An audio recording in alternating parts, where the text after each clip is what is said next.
On se paie un instant privilégié entre mecs. C'est sympa cet endroit.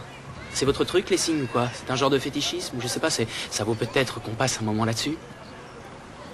J'ai réfléchi à ce que tu m'avais dit l'autre jour, à propos de ma peinture. Ah. J'ai passé la moitié de la nuit à y réfléchir. Et puis j'ai eu un flash. Après, je me suis paisiblement endormi et depuis, je n'ai pas pensé à toi. Tu sais ce que j'ai compris? Non.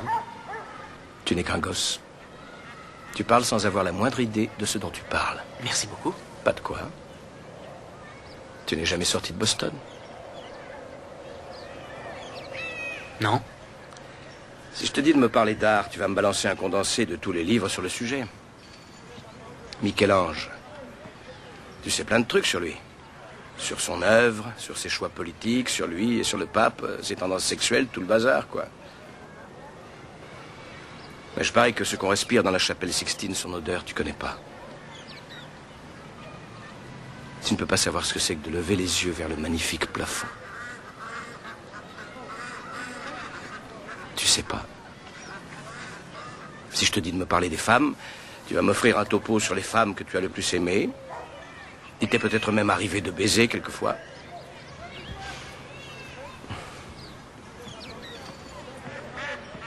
Mais tu ne sauras pas me décrire ce que c'est que de se réveiller près d'une femme et de te sentir vraiment heureux. Tu es un coriace. Si je te faisais parler de la guerre, c'est probablement tout Shakespeare que tu me citerais. Une fois de plus sur la brèche, mes amis. Mais tu n'as pas vécu la guerre. Tu n'as jamais tenu contre toi ton meilleur ami. Tu ne l'as pas vu halter jusqu'au dernier souffle avec un regard qui implore. Si je te fais parler d'amour, tu vas probablement me dire un sonnet. Mais tu n'as pas connu de femme devant qui tu t'es senti vulnérable. Une femme qui t'est étalée d'un simple regard. Comme si Dieu avait envoyé un ange sur terre pour toi. Pour t'arracher aux profondeurs de l'enfer. Et tu ne sais pas ce que c'est que d'être son ange à elle. Et de savoir que l'amour que tu as pour elle est éternel. Et survivra à tout. Même au cancer. Et aux nuits passées assis dans une chambre d'hôpital pendant des mois en lui tenant la main. Parce que les médecins ont lu dans tes yeux que tu n'as pas l'intention de te plier aux heures de visite. Tu ignores ce que c'est que de perdre quelqu'un. Parce qu'on ne connaît ça que quand on sait aimer plus qu'on ne s'aime soi-même. Je doute que tu aies jamais osé aimer à ce point. Quand je te regarde, ce n'est pas un homme intelligent et solide que je vois. Ce que je vois, c'est un gosse culotté qui meurt de trouille. Mais tu es un génie, Will. Ça, personne ne le nie. Personne ne pourrait comprendre ce qui est au fond de toi. Mais toi, tu présumes que tu sais tout de moi parce que tu as vu une toile que j'ai peinte et ça te permet de disséquer ma vie. Tu es orphelin, n'est-ce pas?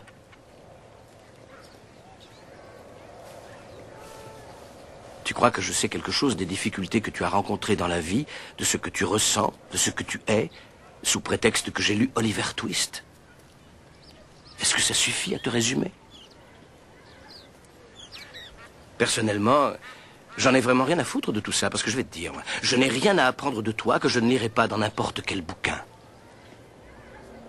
À moins que tu veuilles me parler de toi, de qui tu es. Là, ça m'intéresse. Là, je suis à toi. Mais c'est pas ce que tu veux faire, hein, vieux? Tu as trop peur de ce que tu pourrais dire.